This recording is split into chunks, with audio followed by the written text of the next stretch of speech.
নমস্কার বন্ধুরা, আপনাদের সবাইকে পূর্ণিমাস কিচেনে স্বাগত। আজকে আমি আপনাদের সঙ্গে আর রেসিপি শেয়ার করব। আজকে আমি বানাবো ঘুগনি। তো ঘুগনি বানিয়ে দেখাবো বন্ধুরা। তো আশা করছি ভালো লাগবে, পুরো ভিডিওটা দেখতে থাকুন। তো চলুন রান্নাটা শুরু করি। দেখুন, আমি ঘুগনিটা সেদ্ধ করে নিয়েছি।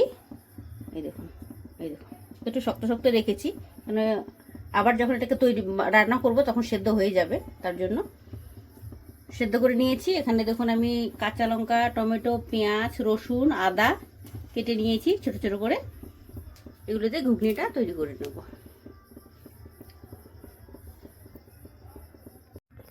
তেল গরম হয়ে গেছে, রসুন আর কাঁচা লঙ্কাটা দিয়ে দেবো।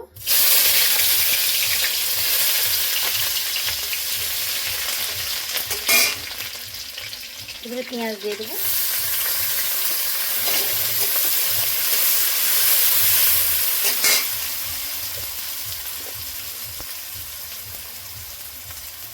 লবণ দিয়ে দেবো একটু। পেঁয়াজটাকে একটু লাল করে ভেজে দেবো।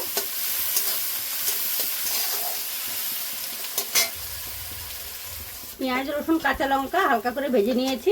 এবার টমেটো কুচি আর আদাটা দিয়ে দেবো।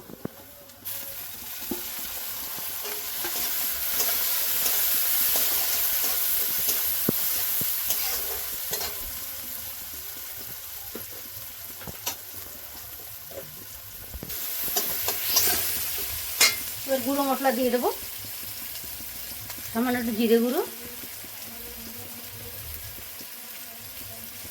হলুদ গুঁড়ো, সামান্য লঙ্কা গুঁড়ো। আবার সুন্দর এটাকে ভেজে নেব।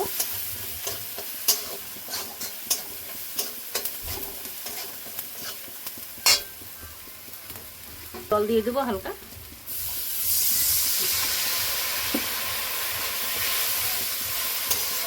একটু হতে দেবো কিছুক্ষণ।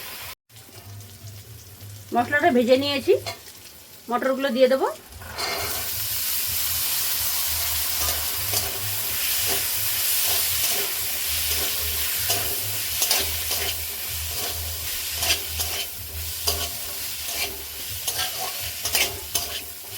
মটরের সঙ্গে সুন্দর করে মশলাটা মিশিয়ে নেব।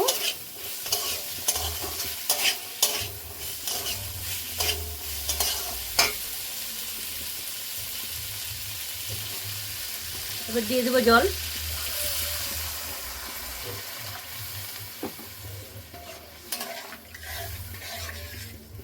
কিছুক্ষণ হতে দেবো।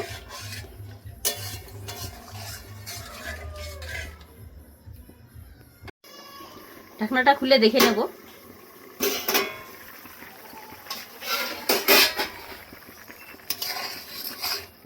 হয়ে গেছে।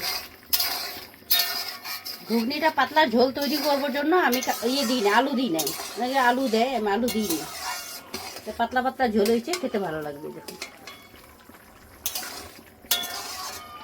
নামিয়ে নেব। হয়ে গেছে।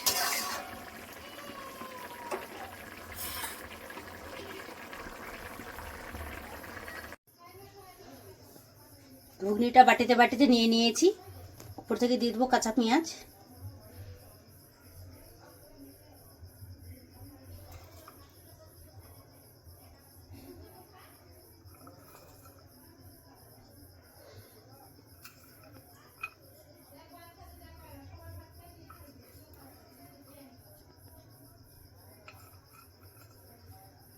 দিয়ে দেবো একটু কাঁচা লঙ্কা।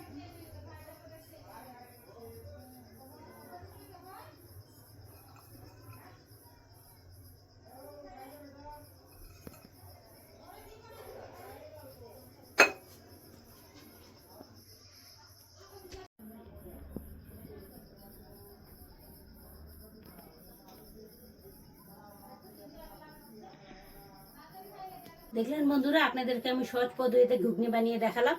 আপনাদের যদি ভালো লেগে থাকে তাহলে নিত্য নতুন ভিডিও পেতে আমার পেজটি ফলো করে নেবেন। সবাই ভালো থাকবেন, সুস্থ থাকবেন, সাবধানে থাকবেন। দেখা হচ্ছে পরের ভিডিওতে। আর এরকমই ঘুগনি বানিয়ে খেতে থাকবেন।